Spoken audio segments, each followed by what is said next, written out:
الشيطان الرجيم بسم الله الرحمن الرحيم সূরাতুল বাকারা 229 নম্বর আয়াত থেকে আমরা আলোচনা শুরু করব ইনশাআল্লাহ। আউযু বিল্লাহি মিনাশ শাইতানির রাজিম। আত-তালাকু মাররাতান।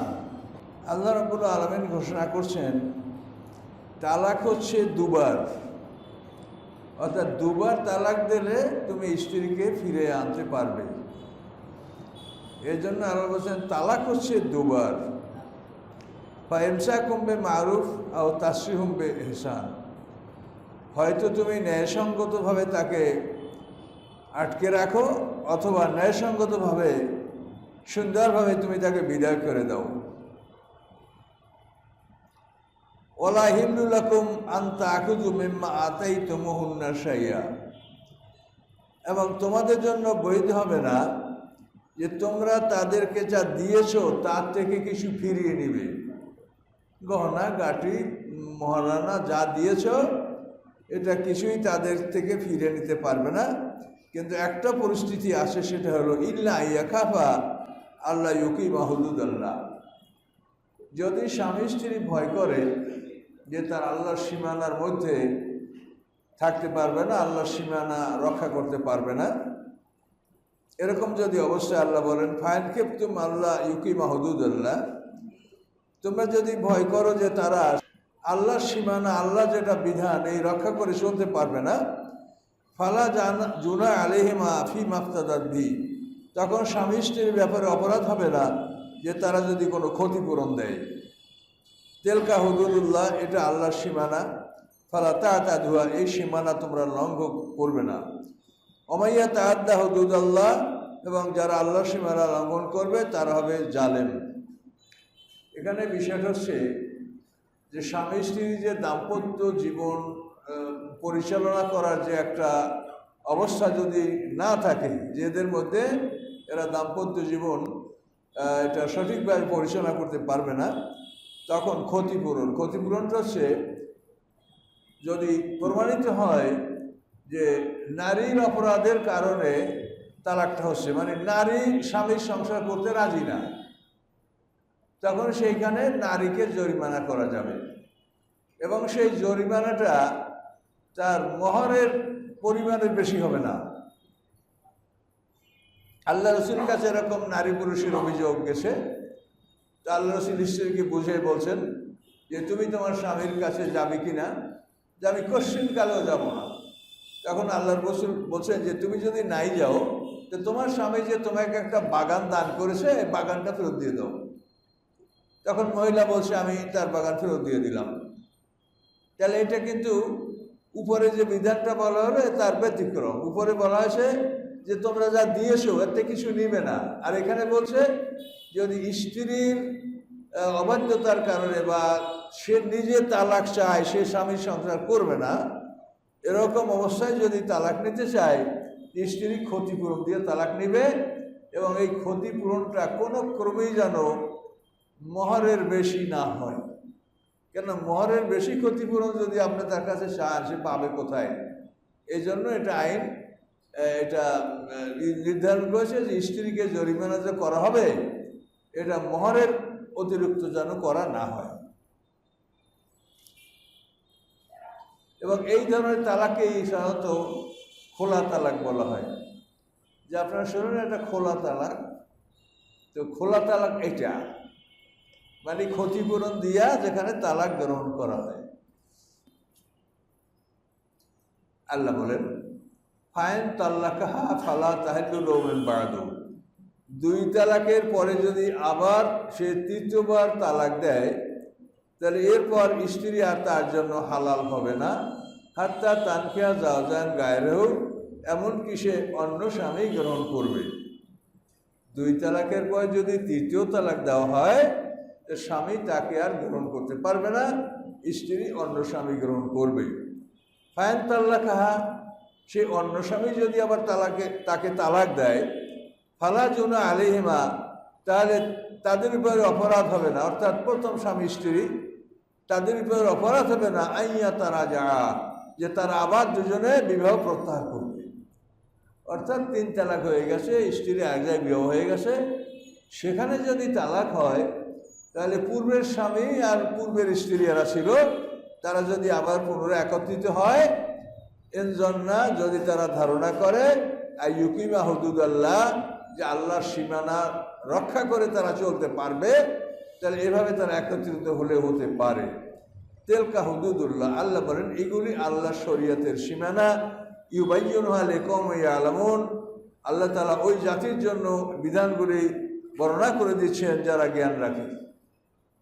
তাহলে বিষয়টা পরিষ্কার যে 2 তালাক পর্যন্ত স্বামীর অধিকার আছে স্ত্রীকে ফিরিয়ে নেওয়ার। 3 হাজ পার হওয়ার আগে ফিরিয়ে দিতে হবে। এরপর যদি 3য় তালাক দিয়ে দেয় তাহলে আর স্বামী তাকে ফেরত নিতে পারবে না। কিন্তু আমরা এমন শিখেছি যে তালাক মানে 3 তালাক, এইটাই শিখছি আমরা। কিন্তু 3 তালাক তো এভাবে না। তালাক হলো 1 তালাক দিবে, তালাকের পর স্ত্রী স্বামীর ঘরেই থাকবে, যেখানে সে বসবাস করত ঘুমাতো ওই বিছনাই তাকে ছেড়ে দিতে হবে, স্বামী অন্য গৃহে থাকবে। এভাবে যদি 3 হাজের মধ্যে স্বামী তাকে প্রত্যাহার না করে তাহলে একটা তালাকই বাইন হয়ে যাবে। বাইনের অর্থ হলো 3 হাজের পরে ওই মহিলা অন্য স্বামী গ্রহণ করতে পারবে। আর এদিকেও সুযোগ থাকবে যদি সে ইচ্ছা করে যে স্বামী তাকে তালাক দিয়েছে তার সাথেও সে বিবাহ বন্ধনে আবদ্ধ হতে পারবে, আর অন্য স্বামীও গ্রহণ করতে পারবে। এটার নাম হলো বায়েন। 1 তালাকের কারণেই এক মহিলা অন্য স্বামী গ্রহণ করার অধিকার লাভ করতে পারে। কি বুঝতে পারছেন কথাটা? স্ত্রীকে 1 তালাক দেওয়া হলো, 3 হাজের মধ্যে স্বামী তাকে ফিরিয়ে আনলো না, 3 হাজ পার হয়ে গেল, এখন এই স্ত্রী অন্য স্বামী গ্রহণ করতে পারবে। আর যদি সে রাজি হয় যে আমি প্রথম স্বামীর সাথে থাকবো, তাও নূতনভাবে বিবাহ বন্ধনে আবদ্ধ হইতে হবে। আর ইদ্দাতের মধ্যে তাকে কিন্তু যে কোনোভাবে তার ইচ্ছায় অনিচ্ছায় এটা কিছু আসা যায় না, স্বামী যে কোনোভাবে তাকে প্রত্যাহার করতে পারে। কিন্তু 3 হাজ পার হয়ে গেলে ওই একটা তালাকই বাইন হয়ে যায় এবং এর ফলে স্ত্রী অন্য স্বামী গ্রহণ করার সুযোগ লাভ করতে পারে। এই বিধানটা যদি জানা থাকে তার সমাজে এই তালাক নিয়ে যত ফেতনা, হায় রে কান্নাকাটি আমাদের কাছেও তো আসে। খুবই শখের স্ত্রী, ঝগড়া হয়েছে, একসঙ্গে 3 তালাক দিয়ে ফেলাইছে, এখন উভয় কাঁদছে। তুমি এটা কেন করলে? তুমি জানবা না শরিয়াত এলেম শিক্ষা করা ফরজের অর্থ বিগণ। এলেম শিক্ষা করা ফরজ অর্থ হলো যে আপনি যদি ব্যবসা করেন, ব্যবসা সংক্রান্ত জ্ঞান অর্জন করা আপনার জন্য খরচ। যে কতদিন পর্যন্ত মাল জমা রাখা হবে, কতদিন মাল জমা রাখলে এটা এহতেকার হবে, যেটা শরীয়তে নিষেধ হারাম। বিয়ে করতে গেলে বিবাহ তালাক সম্পর্কে তাকে জানতে হবে যে বিবাহ তালাকের আইন কি। কাজে এই জন্য যে কাজ করবে সেই বিষয়ে তার জন্য জ্ঞান অর্জন করা খরচ। কিন্তু আমরা এগুলি বিবেচনা করি না, তাই আপনারা এগুলো নিজেরাও বোঝেন, অন্যজনকে বুঝান। এগুলো কিন্তু আমরা যারা জ্ঞানী তারা মনে হয় 5% লোকে এগুলো বোঝে না যে তালাকের আসলে বিষয়টা কি। অনেক আলেমরা কয় যে 3 হাজ পার হয়ে গেলে 3 তালাক হয়ে যায়। আমরা তাদের সতর্ক করছি যে তালাক স্বামী দিল না, তা তালাক আসমান থেকে পড়লো, 3 তালাক হবে কেন? হ্যাঁ, তালাককে আল্লাহ দিয়ে দিল নাউজুবিল্লাহ। তো 1 তালাক দিলে 3 হাজ পরে তালাকটা বায়েন হয়। এর অর্থ হলো যে ওই মহিলা ইচ্ছা করলে তার পূর্বের স্বামীর সাথেও সংসার করতে পারে, ইচ্ছা করলে সে অন্য স্বামী গ্রহণ করতে পারে। আর 1 তালাক বায়েন হয়ে যাওয়ার পরে পুরুষের অধিকার থাকে না যে আমি জোর করে তাকে বিয়ে করব, এই অধিকারটা কিন্তু পুরুষ হারাবে। আর ইদ্দাতের মধ্যে তাকে সে জোর করেও তাকে রুজুয়াত করতে পারবে, সে স্ত্রীর অবৈধ অবস্থায় সে তাকে প্রত্যাহার করতে পারবে। কিন্তু 3 হাজ পার হয়ে গেলে স্ত্রীর মতামত ছাড়া সে তাকে গ্রহণ করতে পারবে না। এরপরে আল্লাহ বলছেন 3 তালাক হয়ে যাওয়ার পর যদি তাকে অন্য স্বামী গ্রহণ করে ইদ্দতের পরে, সে স্বামীর থেকেও যদি সে তালাক প্রাপ্ত হয় তখন আবার পূর্ব স্বামীর সাথে সে সংসার করতে পারবে, যদি তারা মনে করে যে আমরা শরীয়তের বিধান মতো চলতে পারবো। কিন্তু এই আল্লাহর কথাটাকে মানুষের একটা সুযোগ হিসেবে গ্রহণ করে, মানে একজনের কাছে শর্ত সাপেক্ষে বিয়ে দেয়, কিছু টাকা পয়সা দিয়ে একটা গরিব লোক বা একটা আপন লোক, যে তোমারে আমি একদিনের জন্য আমি স্ত্রী বিয়া দিলাম, তুমি তালাক দিয়ে দিবা। তো এটা কিন্তু একটা, এটাকে বলে হিলা। হিলা মানে অপকৌশল। এটা অপকৌশল, এবং এটা ইমামরা যেটা রায় দিয়েছেন যে এই কাজটা মকরুহে তাহরিমি, কিন্তু এই কাজের মাধ্যমে স্ত্রী প্রথম স্বামীর জন্য হালাল হবে, কিন্তু এই কাজটা মাকরুহ তাহরিম। এর থেকে সতর্ক থাকা উচিত।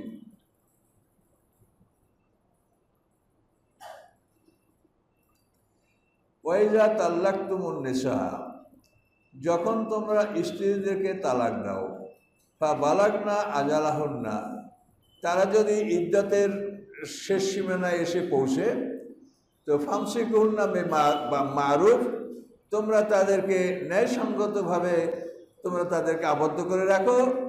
আর সাররিহুন্না বিমারুফ, অথবা তোমরা ন্যায়সঙ্গতভাবে তাদেরকে বিদায় দাও, অর্থাৎ দেনা পাওনা মহারানা নতুন কাপড় চোপড় দিয়া বিদায় করা, এটা হলো ন্যায়সঙ্গতভাবে বিদায়। ওয়ালা তুমসিকুহুন্না দিরার লিতাআদাত, তার ক্ষতি করার জন্য তুমি তাকে আটকে রেখো না। ক্ষতি করার জন্য মানে কি? মানে ইদ্দাত শেষ হবে আপনি রোজা ফিরিয়ে আনলেন, ফিরিয়ে আনার পরে তার সাথে আপনি ভালো ব্যবহার করলেন না, আবার আর এক তালাক দিলেন। তারপর সে যখন মুক্ত হয়ে যাবে তার আগে আগে আপনাদের প্রত্যাহার করলেন। এইভাবে আপনি তাকে 9 মাস ভোগাইতে পারেন ইচ্ছা করলে। এই জন্য আল্লাহ বলছেন যে ক্ষতির উদ্দেশ্যে স্ত্রীকে এভাবে আটকেই রেখো না, রাখলে ভালো উদ্দেশ্যে রাখো, আর নয় সুন্দরভাবে তাকে বিদায় করে দাও। অমাইয়াফা জালিকা ফাকাত যালামা নাফসা, এই ধরনের কাজ যদি করে, স্ত্রীকে কষ্ট দেওয়ার জন্য তাকে প্রত্যাহার করে, তো আল্লাহ বলেন সে নিজের উপরই জুলুম করলো, এর বিচার আল্লাহ করবেন। ওলা তাত্তাখিযু আয়াতিল্লাহি হুজুয়া, আল্লাহর আয়াতগুলিকে উপহাস মনে করবে না, এটা ঠাট্টা মনে করিও না।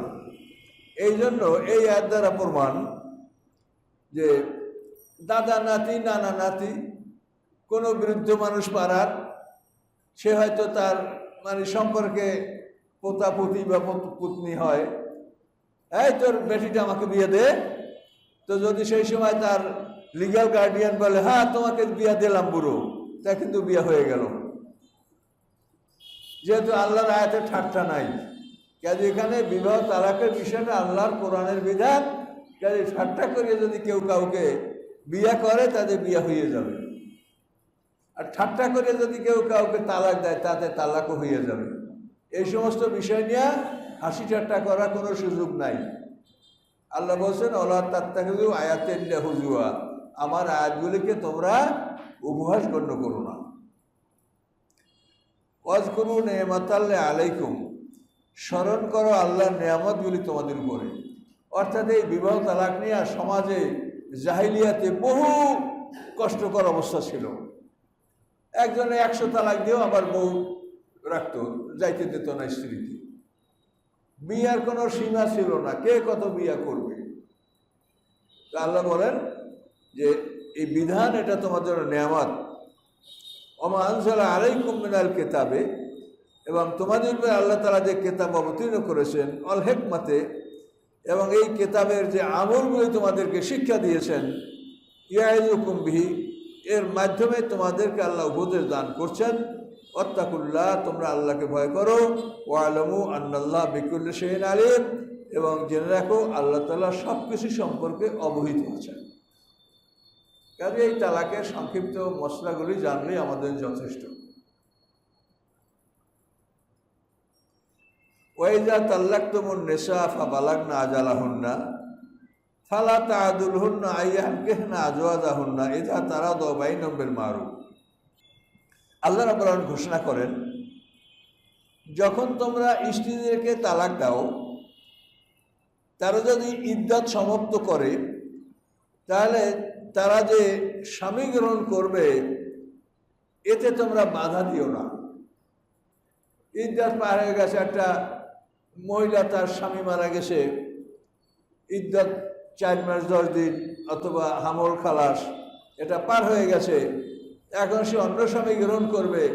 অনেক সময় পারিবারিকভাবে তাকে লজ্জা দেওয়া হয় বা বাধা দেওয়া হয়, আল্লাহ বলছে এটা তোমরা করবে না। ইদ্যাত পার হয়ে যাওয়ার পরে কোনো মহিলা যদি অন্য স্বামী গ্রহণ করতে চায় তো তোমরা তাকে সে সুযোগ দিবা, সেখানে তোমরা কোনোভাবে বাধা সৃষ্টি করবা না। ইজা তারা দাও বাইনহুম বিল মারুফ, যখন তারা ন্যায়সঙ্গতভাবে বিবাহ বন্ধনে আবদ্ধ হতে চায় তখন তোমরা তাদেরকে এ কাজে বাধা দিবে না। যালিকা ইউআযু বিহি মান কানা মিনকুম ইউমিনু বিল্লাহ, এই উপদেশ তোমাদের মধ্যে ওদেরকেই দেওয়া হচ্ছে যারা আল্লাহর প্রতি বিশ্বাস করে, ওয়াল ইয়াউমিল আখির এবং পরকালের উপর বিশ্বাস করে। যালিকুম আযকা লাকুম, এটা তোমাদের জন্য অতি পবিত্রতম, ও আতহার এবং অতি বিশুদ্ধতম। আল্লাহু ইয়ালামু ওয়া আনতুম লা তা'লামুন, আল্লাহ জানে তোমরা জানো না। কাজে এইভাবে মেয়েরা দ্বিতীয় বিবাহ করবে, এটা কিন্তু অনেক সময় তাদেরকে লজ্জা দেওয়া হয়, ঘৃণা করা হয়। এই জন্য আল্লাহ বলছে যে না, তারা বিবাহ বসতে চাইলে বিবাহ বসার সুযোগ করে দিবা, আল্লাহ জানে তোমরা জানো না। এক কথাই বোঝেন যে কোন মানুষের মানসিক কি অবস্থা এটা আল্লাহ জানে, তোমরা জানো না, কাজেই কাউকে বাধা দিও না। এখানে জাহেলিয়াতে যে বাধার ধরনটা ছিল সেটা অন্যরকম। সেটা ছিল যে কোনো নারীর কোনো মহিলার স্বামী মারা গেলে পরিবারের ছেলেরা বা অন্য কেউ যে তার মাথার উপরে একটা রুমাল ফেলে দিতে পারবে, ওই মহিলা তার কাছে আবদ্ধ। ওই মহিলাকে হয়তো ওই ব্যক্তি বিয়ে করবে, না হলে ওই ব্যক্তির আদেশে অন্য কেউ বিয়ে করবে, মহারণাটা ওই ব্যক্তি পাবে। এইভাবে অনেক সময় 17 মায়ের মাথায় রুমাল ফেলে 17 মাকে ছেলেরা আটকাই রাখত। এরকম জঘন্য অবস্থা জাহিলিয়াতে ছিল। ইসলাম আসার পরে বিবাহের পূর্ণাঙ্গ বিধান না আসা পর্যন্ত, বিবাহ তালাকের পূর্ণাঙ্গ বিধান না আসা পর্যন্ত এই অবস্থাটা দেখা গেছে।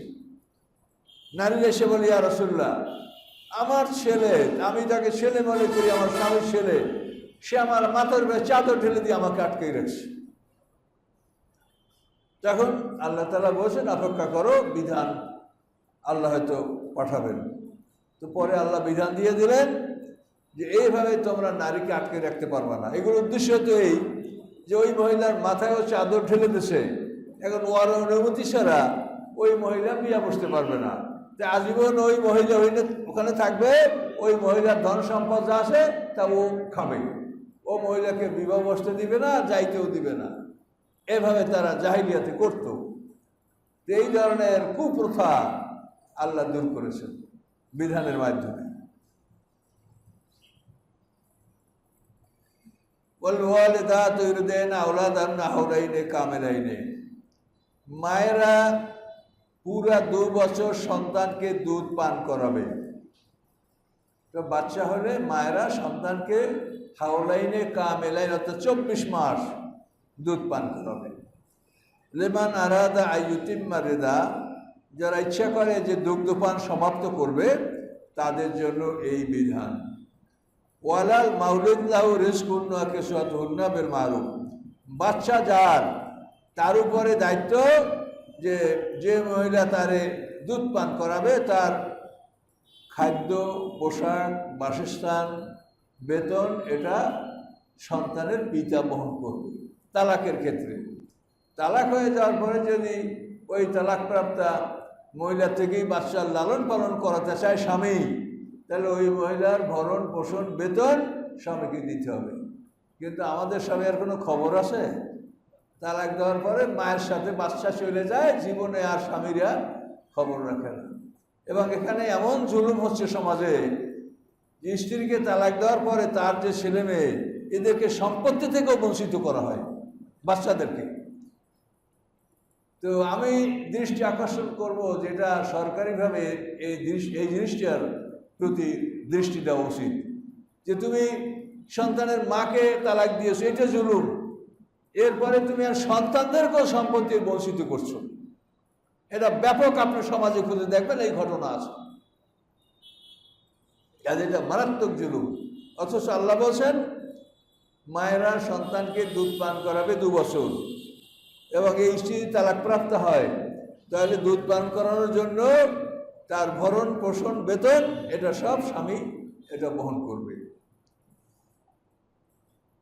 এখন এই ভরণ পোষণের ব্যাপারে আল্লাহ বলছেন লা তুকাল্লাফু নাফসুন ইল্লা উসাহা, কোনো মানুষকে তার সাধ্যের বাইরে যেন কষ্ট দেওয়া না হয়। অর্থাৎ স্বামীর যে পরিমাণ খরচ করার তৌফিক আছে সেইটা নিয়েই যেন স্ত্রী রাজি থাকে, স্বামীর উপরে যেন অধিক চাপ সৃষ্টি না করে। আবার ওয়ালা তুদাররা ওয়ালিদাতুন বিওয়ালাদিহা, সন্তানের দ্বারা যেন মাকে কষ্ট দেওয়া না হয়। মায়ের উদ্দেশ্য সে বিয়া বসবে, অন্য সংসার করবে, কিন্তু এখন সন্তান চাপায় দেওয়া হয়েছে, এখন এই জন্য মা যেতে পারছে না, এটা যেন করা না হয়। আল্লাহ বলেন লা তুদাররা ওয়ালিদাতুন বিওয়ালাদিহা, সন্তান দ্বারা যেন মায়ের ক্ষতি করা না হয়। তাহলে বিধানগুলো কেমন বুঝতে পারছেন? এই যে কোরআন কি বিধান এখন বুঝে দেখেন, সম্পূর্ণ পারিবারিক জীবনের এগুলো আইন কানুন। মা যদি মনে করে যে আমি অল্প দিনের মধ্যেই আমি অন্য স্বামী গ্রহণ করব, তাহলে সন্তানের দিয়ে যেন মাকে কষ্ট দেওয়া না হয়, অন্যভাবে সন্তান তোমরা লালন পালন ব্যবস্থা করো, এবং এই দায় দায়িত্ব সম্পূর্ণ পুরুষের উপরে, সম্পূর্ণ দায়িত্ব পুরুষের উপরে। কিন্তু পুরুষরা এই সমস্ত দায়িত্ব কিভাবে পালন করে কি করে না, এটা সমাজে আপনারা খোঁজ নিয়ে দেখেন, এই বিষয়ে কিন্তু মারাত্মক ত্রুটি সমাজে আছে। আবার বলছে ওয়াল্লাহ মাউলুদুল্লাহ বিওয়ালাদিহি, বাবাকেও যেন সন্তান দ্বারা মায় কষ্ট না দেয়। এখানে তাফসিরে বলা হয়েছে যে এমন যদি অবস্থাটা হয় যে বাচ্চাটা ওই মায়ের দুধ ছাড়া কার দুধ খাবেই না, তখন সেই ক্ষেত্রে মাকে বলা হয়েছে যে এমন অবস্থা যদি হয় আর সেই সময় মা যদি বাচ্চাটা পালন না করে, তো বাবা এ নিয়ে বিপদে পড়বে। এই জন্য আল্লাহ উভয়ের ব্যাপারেই বললেন যে বাবাকেও যেন সন্তান দ্বারা কষ্ট না দেওয়া হয়, আবার সন্তান দ্বারা যেন মাকেও কষ্ট দেওয়া না হয়, এটা বিবেচনা করতে হবে। ওয়ালাল ওয়ারেসে মেসলু জালিকা, এবং যদি স্বামী মারা যায় তো ওয়ারিসরা ঠিক এই বিধানই পালন করবে। মৃত স্বামীর স্ত্রীর দ্বারা বাচ্চা পালন করতে হলে এই আইনই তারা মানবে। ফাইন আরাদা ফেসালান তারাদে মেনুয়া তাসাবুরেন ফালা জুনা আলাইহিমা, স্বামী স্ত্রী একমত হয়ে যদি মনে করে যে অন্য ধাত্রীমাতা দ্বারা দুধ পান করানো হবে, তো তাতে কোনো অপরাধ নাই। সম্ভ্রান্ত পরিবারের মেয়েরা অনেক সময় বাচ্চা ছোটোবেলায় লালন পালন করে না, যেমন আমাদের নবী মুহাম্মদ সাল্লাল্লাহু আলাইহি ওয়াসাল্লামের লালন পালন তার মা করে না। এটা সম্ভ্রান্ত পরিবাররা ধাত্রীমাতা দ্বারা বাচ্চা লালন পালন করাইত। তো এইটা আল্লাহ বলছেন যে স্বামী স্ত্রী একমত হয়ে যদি অন্য ধাত্রীমাতার মাধ্যমে সন্তান লালন পালন করতে চায়, এটা তারা পরামর্শক্রমে করতে পারে, আপত্তি নেই। ওয়ান আরাতুম আনতাস্তাদু আওলাদাকুম, যখন তোমরা ইচ্ছা করো যে অন্য ধাত্রীমাতা দ্বারা তোমরা সন্তানকে দুধ পান করাবে, ফালা জুনা আলাইকুম, তোমাদের উপর এটা অপরাধ হবে না। ইজা সাল্লামতুম মা আতাইতুম, যখন তোমরা তাদের প্রাপ্য বস্তু যেটা দেওয়ার সেটা ন্যায়সঙ্গতভাবে তাদেরকে দিয়ে দিবে, তখন এটা তোমার জন্য অপরাধ হবে না। ওয়াত্তাকুল্লাহ, সর্বক্ষেত্রে তোমরা আল্লাহকে ভয় করো। ওয়ালামু, জেনে রাখো, আন্নাল্লাহ বিমা তা'মালুনা বাসীর, আল্লাহ তাআলা তোমাদের সমস্ত কর্ম সম্পর্কে তিনি দর্শক, দেখেন সব। এখন এইখান থেকে আমরা একটু হালকা আলোচনা করি যে মায়েরা সন্তানকে 2 বছর দুধ পান করাবে, তাহলে পিতার দায়িত্ব থাকবে যে 2 বছরের মধ্যে যেন দুগ্ধদানকারী মা গর্ভবতী না হয়। যদি মা গর্ভবতী হয় তাহলে কিন্তু বাচ্চাটার দুধ বন্ধ হয়ে যাবে, গর্ভবতী হইলে আর দুধ থাকবে না মুখে। তাহলে এই জুলুমটা যেন স্বামী না করে। ছোট বাচ্চা, তার অধিকার, সে 2 বছর দুধ খাবে, এই অধিকার থেকে বাচ্চাকে যেন বঞ্চিত না করা হয়। কিন্তু আমাদের মুসলিম পরে যারা একটু বেশি ধর্মভীরু, তাদের ঘরেই দেখবেন যে 11 মাস পর বাচ্চা আর একটা হয়েছে। কথা বলতে পারছেন? তাহলে এইটা একটা কচি বাচ্চার উপরে কত বড় জুলুমটা হলো দেখেন তো। এই বাচ্চাটা 2 বছর মায়ের দুধ খাবে, 2 বছর মায়ের কোলে আরাম করে সে বড় হবে, কিন্তু তাকে বঞ্চিত করা হলো। সে মানে 11-12 মাস 13 মাসে আবার আর এক বাচ্চা হলো। তো এটা সতর্ক থাকতে হবে, এটা যেন না করা। এই জন্য এর আগের তাফসীরে যে আমরা বলছি না যে আল্লাহ বসে স্ত্রীরা তোমাদের ক্ষেত, কাজে তুমি ক্ষেতে পানি দিলে অঙ্কুরিত হবে দানা, আর পানি না দিলে দানা অঙ্কুরিত হবে না। এর থেকেই কিন্তু এইগুলো মশলা বের করা হয়েছে। যদি স্বামীর একাধিক স্ত্রী গ্রহণ করার মতো সম্ভাবনা না থাকে বা ন্যায় বিচার করার যোগ্যতা না থাকে, সে এক বিয়েই করবে, কিন্তু সন্তানের প্রতি তার সজাগ দৃষ্টি রাখতে হবে। সন্তান যেন 2 বছর দুধ পান করতে পারে। এবং এটা হলো আল্লাহর প্ল্যান, যে 2 বছর যদি একটা সন্তান দুধ পান করে, 2 বছরের পর যদি তার মা গর্ভবতী হয়, তো 3 বছর পরে একটা সন্তান আসবে। তো 3 বছর পরে একটা সন্তান আসলে এই সন্তানটা তখন বড় হবে, নিজেও হাঁটাচলা দৌড়ঝাঁপ করতে পারবে। হ্যাঁ, তাহলে কিন্তু মানে সন্তান নিয়ে মায়েরও কষ্ট হবে না, আর সংসারও সুন্দর থাকবে। এটা আল্লাহর প্ল্যান। কিন্তু আল্লাহর প্ল্যান আমরা মানি না, আমরা নিজেরা এমন প্ল্যান করেছি যার ফলে সমাজে মানে মানে অশালীন আচরণটা বাড়ার একটা সুযোগ থাকছে। এগুলি শোনেন, এগুলি যাদের দায়িত্ব তারা যদি নিয়ন্ত্রণ না করে, তাহলে আমরা বলতে পারবো, পরামর্শ দিতে পারবো। যখন বিবাহ হয় তখন কাজী অফিস থেকে বিবাহের একটা কার্ড সরবরাহ করার ব্যবস্থা থাকতে পারে।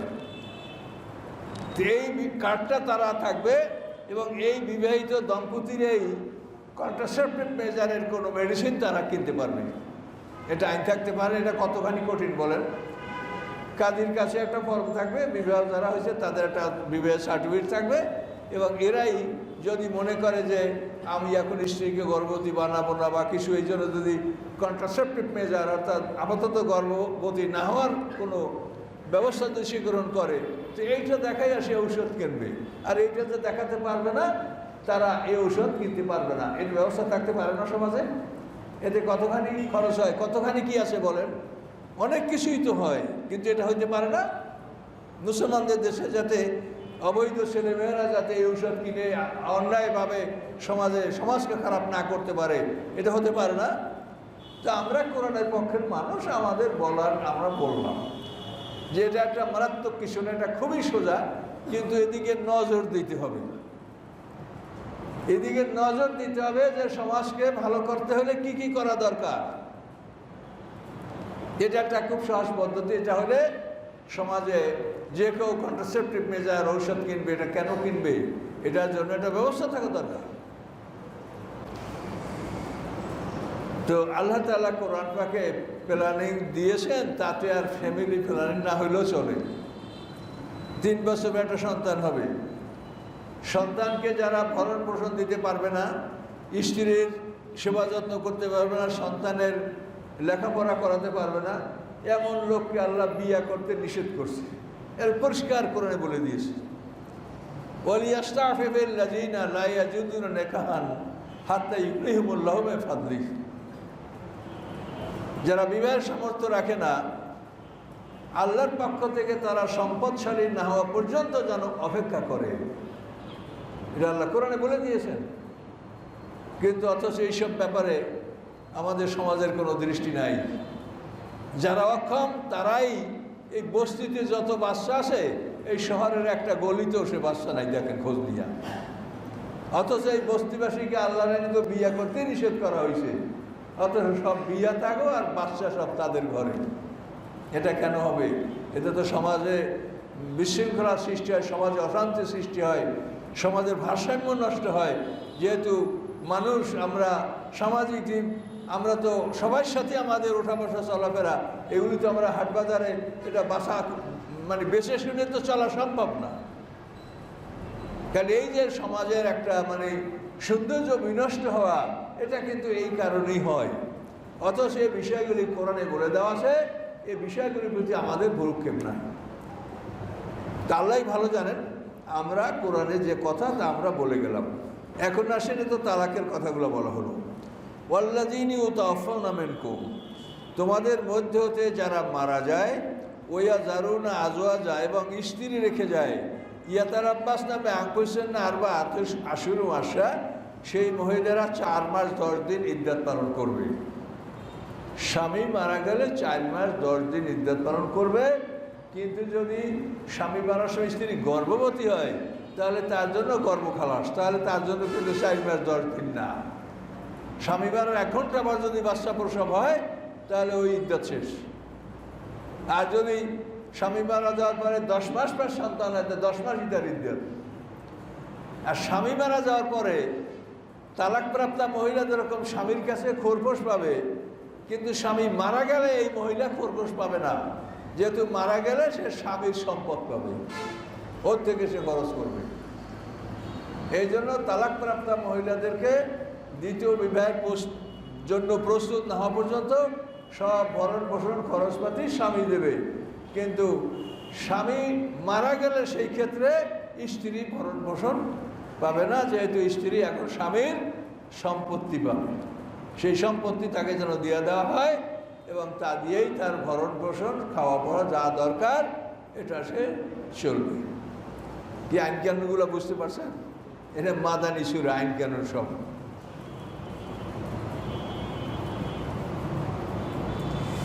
ফাইজা বালাগনা আজালাহুন্না ফালা জুনা আলাইকুম ফিমা ফাআলনা ফি আনফুসিহিন্না বিল মারুফ। যখন তাদের ইদ্যতের সময়টা পার হয়ে যায় তখন তারা নিজেরা ন্যায়সঙ্গতভাবে যা করে এতে তোমাদের কোনো অপরাধ হবে না। মানে 4 মাস 10 দিনে সে মাথায় তেল মাখবে না, মাথা আশ্রাবে না, রঙিন কাপড় পরবে না, সুগন্ধি ব্যবহার করবে না, এভাবে সে একটা জীবনযাপন করবে, কোনো অলংকার ব্যবহার করবে না, এভাবে সে চলাফেরা করবে। 4 মাস 10 দিন পার হয়ে যাওয়ার পরে সে যদি ভালো পোশাক পরে, রঙিন পোশাক পরে বা নিজেকে নিজে সাজগোজ করে চলে, আল্লাহ বসে তা তোমরা বাধা দিও না, তাহলে তোমাদের বুঝতে হবে যে এই মহিলা অন্য স্বামী গ্রহণ করার জন্য তার মনোভাব আসে, কাজে এক্ষেত্রে তোমরা তাকে বাধা দিও না। অত্যন্ত পারিবারিক বিষয়, কিন্তু এটা আল্লাহ কোরআনে বলছেন। আল্লাহ না বললে আমরা পাবো কোথায় বলেন? এগুলো তো অনেক সময় আমাদের বলতেও কেমন লাগে, আপনাদের শুনতেও কেমন লাগে, কিন্তু এটা যে আমাদের জীবনের সাথে সম্পৃক্ত, এটা না জানলে আমরা পাবো কোথায় বলেন? এজন্য আল্লাহ বলে দিয়েছে, ওয়ালা তাজুম ওয়াক্তাতান নিকাহ হাত্তা ইয়াবলুগাল কিতাবু আজালা। ইদ্যাত শেষ না হওয়া পর্যন্ত তোমরা কোনো মহিলাকে বিবাহ করার সংকল্প করো না।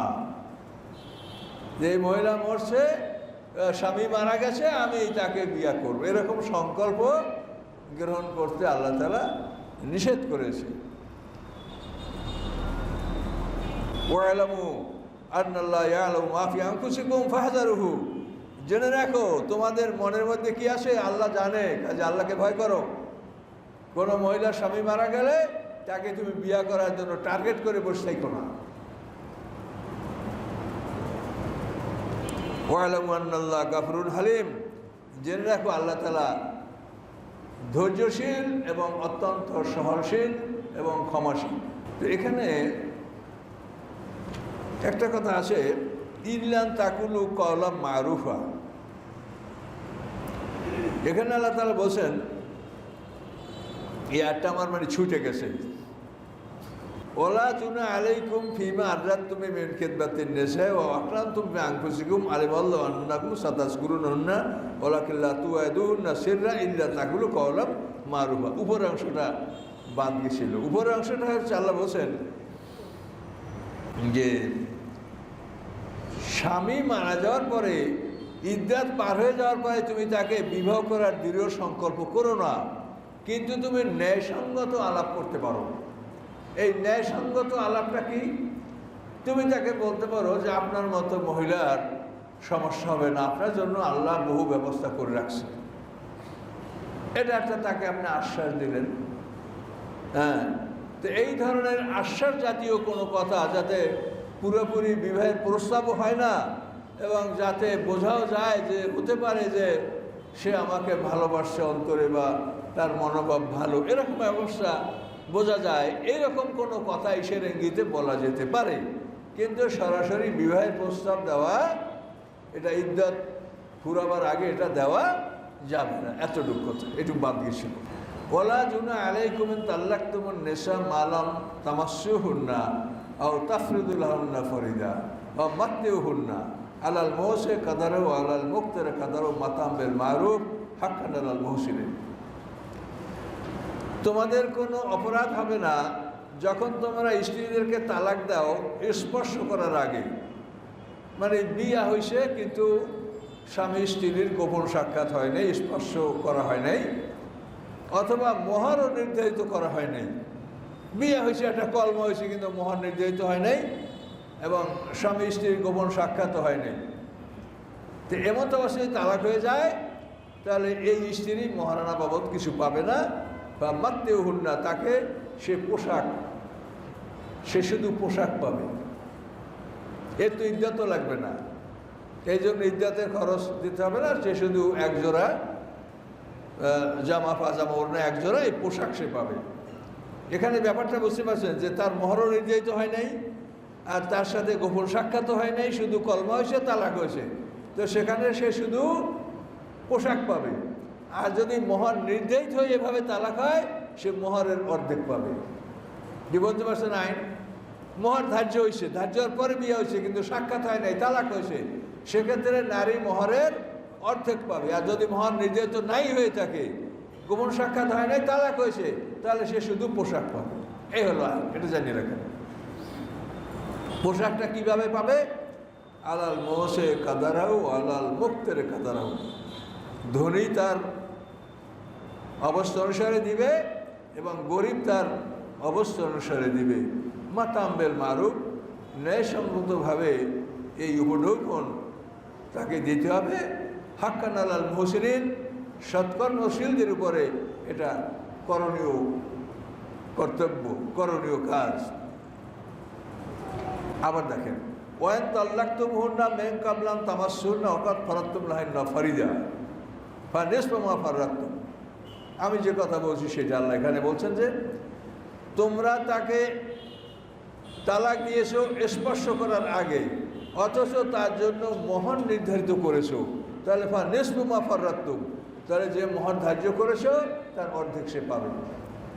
হ্যাঁ, ইল্লা ইয়াফুনা, হ্যাঁ যদি সে মহিলা বলে যে আমি তোর মহারানা নিব না, তা সে বলতে পারে। আও ইয়াফুল্লাযী বিয়াদিহি উকতাতুন নিকাহ, অথবা সেও ক্ষমা করতে পারে যার হাতে বিবাহের বন্ধন, অর্থাৎ স্বামী। স্বামীর ক্ষমা হলো তাকে পুরো মোহর দিয়ে দেওয়া, আর নারীর ক্ষমা হলো সে অর্ধেক পাবে, সেটা মোটেও না নেয়া। কি বলতে পারছেন? দুইজন আর দুইটা ক্ষমা। ন্যায় বিচার হলো সে অর্ধেক পাবে, ক্ষমা নাই কিছু, এটা হল ন্যায় বিচার। আর স্ত্রী যদি ক্ষমা করে তার অর্থ তোমার মোহর আমি নেব না। আর স্বামীর ক্ষমা হলো তোমাকে বিয়া করছিলাম, রাখতে পারছি না, তোমার পুরো মোহরটা দিয়ে দিলাম, যাও। আল্লাহ বলেন ওয়ান তাফু আকরাবুল তাকওয়া, কাজে একে অপরকে ক্ষমা করা এটাই পরহেজগারির কাছাকাছি। ওয়ালা তানসাল ফাদলা বাইনাকুম, তোমাদের মধ্যে মুসলমান হিসেবে, মানুষ হিসেবে যে একটা অনুগ্রহ আছে, একটা সম্পর্ক আছে, এটা তোমরা ভুলে যেও না। তালাকের পরেও মানুষের সাথে দেখা সাক্ষাৎ, কথাবার্তা, সালাম বিনিময়, এগুলি যেন বন্ধ না। মানে এটা শত্রুতা না, এটা একটা পরিস্থিতিতে সম্ভব হয় না, এই জন্যই হয়েছে, এই জন্য উভয় উভয়কে মেনে নিতে হবে। এটা যেন শত্রু ভাবাপন্ন একে অপরের না হয়। ইন্নাল্লাহা বিমা তা'মালুনা বাসীর, আল্লাহ তাআলা তোমাদের আমল সম্পর্কে সম্পূর্ণ দর্শক। এই তালাকের কথা আইন কানুন বলার পরে হাফিজু আলাস সালাওয়াতি ওয়াস সালাতুল উসতা, আল্লাহ বলেন নামাজের প্রতি যত্নবান হও, বিশেষ করে মধ্যবর্তী নামাজ। নামাজের প্রতি যত্নবান হওয়া, একক তো নামাজ পড়ার পরে আর একক তো নামাজ কখন পড়বেন, কিভাবে পড়বেন, কোথায় পড়বেন, এই জন্য আমার অন্তরটা মসজিদে লটকানো থাকবে। আল্লাহ রসুল বলছেন যে মসজিদে তার অন্তরটা লটকানো থাকে যে আমি আবার কখন জামাতে শরীক হব। তো নামাজের হেফাজত করতে আল্লাহ বলেছেন। তুমি যেন এমন হও না যে ভুলেই গেছো, নামাজ পড়তে মনেই নেই, বাজারে গেছো নামাজ ভুলেই গেছো, এরকম যেন না হয়। বিশেষ করে মধ্যবর্তী নামাজ। এখন মধ্যবর্তী নামাজ সম্পর্কে অধিকাংশ তাফসীরকারদের মত হলো আসরের নামাজ। তার কারণ আসর এমন একটা সময় যে জোহরের পরে যদি আপনি কাজকর্ম শুরু করেন, তাহলে একটা মাগরিব পর্যন্ত কাজ করতে পারলেই আসলে মনে হয় ভালো হয়, কিন্তু আপনাকে মাঝখানে বিরতি দিয়ে আসরের নামাজ পড়তে হচ্ছে, এটা কিন্তু আসলে একটা কষ্টকর বিষয়। এই জন্য এই নামাজটাকে বলা হয়েছে সলাতুল উস্তা, মধ্যবর্তী নামাজ। তো যেহেতু এর পিছনে হলো ফজর জোহর আর এর সামনে হলো মাগরিব এশা, মধ্যবর্তী নামাজ আসর। আবার কোনো কোনো তাফসীর কাকরা বলেন যে মধ্যবর্তী নামাজ হচ্ছে ফজরের নামাজ, যেহেতু ফজরের নামাজের সময় ফেরেশতারা একত্রিত হয়। এই রাতের আমল যে ফেরেশতারা লেখছে এরা ফজরের নামাজ যাওয়ার জন্য প্রস্তুত হবে, আর দিনের আমল যারা লিখবে তারা আকাশ থেকে নামবে। এই দুই দল ফেরেশতার দেখা হয় ফজরের নামাজের সময়। ইন্না কোরআন আল ফাজরে কানা মাসউদা, বনী ইসরাঈলের মধ্যে আছে যে ফজরের নামাজের কেরাতের সময় ফেরেশতার উপস্থিত থাকে, এবং ফজরের নামাজটা দুই দল ফেরেশতা রেকর্ড করে। যারা বিদায় হবে তারাও রেকর্ড করে, আর যারা আসে তারাও রেকর্ড করে। এই জন্য আল্লাহ রাসূল বলেছেন যে ফজরের নামাজ ডবল রেকর্ড হয়, ফজরের নামাজে মানুষ দ্বিগুণ সওয়াব পাবে, কারণ এরাও নিয়ে যাবে ওরাও নিয়ে যাবে, দুই দল ফেরেশতাই ফজরের নামাজ নিয়ে যাবে। এই জন্য আল্লাহ রাসূল বলেছেন যে ফজরের নামাজ, এশার নামাজ, ফজরের নামাজ যারা জামাতে পড়বে আল্লাহ রাসূল বলছেন তাদের আমলনামায় আল্লাহ তাহাজ্জুদের সব লিখে দিবেন। খুবই গুরুত্বপূর্ণ এশার জামাত এবং ফজরের জামাত। অকুমুলিল্লাহ কানিতিন, এবং আল্লাহতে চুপচাপ দাঁড়িয়ে যাও। এই চুপচাপ দাঁড়িয়ে যাওয়ার অর্থ হলো, সাহাবায়ে বলছেন যে প্রথম যখন আমাদের উপরে নামাজ ফরজ হয়েছে তা আমরা নামাজের মধ্যেও কথাবার্তা বলতাম, কারণ বোঝা তো না, নতুন মানুষ। নামাজের মধ্যে আমরা এর সাথে ওর সাথে কথা বলতাম, এই এদিকে আসো, এই সরে দাঁড়াও ইত্যাদি আমরা বলতাম প্রাথমিক পর্যায়ে। কিন্তু আল্লাহ আয়াত নাযিল করলেন চুপচাপ নামাজে দাঁড়াও। আমরা চুপচাপ হয়ে গেলাম, একবারে পিন্ডার অফ সাইলেন্স, আর কোনো রকম নড়চড় কথাবার্তা নাই, নামাজে চুপচাপ দাঁড়িয়ে যাও। ফাইন কেফতুম ফারিজালান আর রুকবানান, যদি তোমরা ভয় পাও তাহলে হাঁটতে হাঁটতে অথবা শোয়ার উপরে শোয়ার থাকা অবস্থায় নামাজ পড়ে নাও। যে তুমি যদি এখানে দাঁড়াইয়ে নামাজ পড়ো শত্রু তোমাকে হত্যা করতে পারে, এরকম জায়গায় যদি নামাজ রক্ত হয় তুমি হাঁটো আর নামাজ পড়ো, অথবা তুমি শোয়ার উপর আসে ওই শোয়ারই চলতে থাকবে, ওর মধ্যে তুমি নামাজ পড়তে থাকো, তাতে তুমি কিবলামুখী হইতে পারো কি না পারো, যেদিক সম্ভব সেদিক ফিরে তুমি সওয়ারিও চলো, তোমার নামাজও চলতে থাকো। আল্লাহ বড় মেহেরবান। ফায়জা আমিনতুম, যখন তোমরা নিরাপদে উপনীত হও, তোমাদের ভয়ভীতি কেটে যায়, ফাজকুরুল্লাহ কামা আল্লামাকুম মা লাম তাকুনু তা'লামুন, তখন তোমরা আল্লাহকে ওভাবেই স্মরণ করো যেভাবে তোমাদেরকে শিক্ষা দেওয়া হয়েছে। আল্লাহ রাসূল যেভাবে শিক্ষা দিয়েছেন সেভাবেই তোমরা নামাজ পড়ো, যা তোমরা আগে জানতে না। ওয়াল্লাযীনা ইউতাওয়াফানা মিনকুম, তোমাদের মধ্যে হতে যে সমস্ত পুরুষরা মারা যায়, ওয়ায়াযারুনা আজওয়াজা, এবং তারা স্ত্রী রেখে যায়, ওসিয়াতাল লিআজওয়াজিহিম মাতানাল হাওল, তারা স্ত্রীদের জন্য 1 বছরের ওসিয়ত করে যাবে, গায়ের একরাশ তারা বের হবে না। এইটা হলো ফরাজ, মানে সম্পত্তি বন্টনের আগে এই বিধানটা ছিল যে স্বামী স্ত্রীর জন্য 1 বছরের ওসিয়ত করে যাবে, 1 বছরের ভরণ পোষণ যা লাগবে এই খরচ স্বামীর সম্পদ থেকে স্ত্রীকে দেওয়া হবে। এইটা ছিল মানে বন্টনের আইন নাজেল হওয়ার আগে। এরপরে সূরা নিসায় যখন বন্টনের আইন নাজেল হলো তখন এই আয়াতটা রহিত হয়ে গেল, এর নাম হলো নাসেখ মানসুখ। কথা বুঝতে পারছেন? আল্লাহ বলেন ফাইল খারাজ না, যে 1 বছর সে বের হবে না। আল্লাহ বলেন ফাইল খারাজ না, যদি বের হয় সে নিজের ইচ্ছায়, ফালা জুনা আলাইকুম, তাই তোমাদের অপরাধ হবে না। ফিমা ফারনা বিআন হোসেন মারুফ, ন্যায়সঙ্গতভাবে সে যদি বের হয়ে যায়, অর্থাৎ ইদ্যাত তো তার 4 মাস 10 দিন, এরপরে যদি সে মনে করে 1 বছর পর্যন্ত আমি স্বামীর গৃহে থাকবো না, তা যায় যাক, তাও তোমরা বাধা দিও না। আল্লাহু আজিজুন হাকিম, আল্লাহ তাআলা পরাক্রমশালী এবং কৌশলী।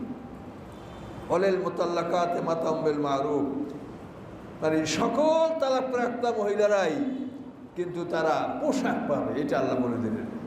কাউকে বিনা পোশাকে বিদায় করবে না। হাক্কান আলাল মুত্তাকিন, মুত্তাকিনদের উপরে পালনীয় বিধান। কাযালিকা ইউবাইয়িনুল্লাহু লাকুম আয়াতি, এভাবে আল্লাহ তাআলা তোমার দিচ্ছে তার আয়াতগুলি বর্ণনা করে দিচ্ছেন। লাআল্লাকুম তাকিলুন, যাতে তোমরা বুঝতে পারো। 242 পর্যন্ত। মৃত্যুর দামে যারা বেহেশত নেয় কিনে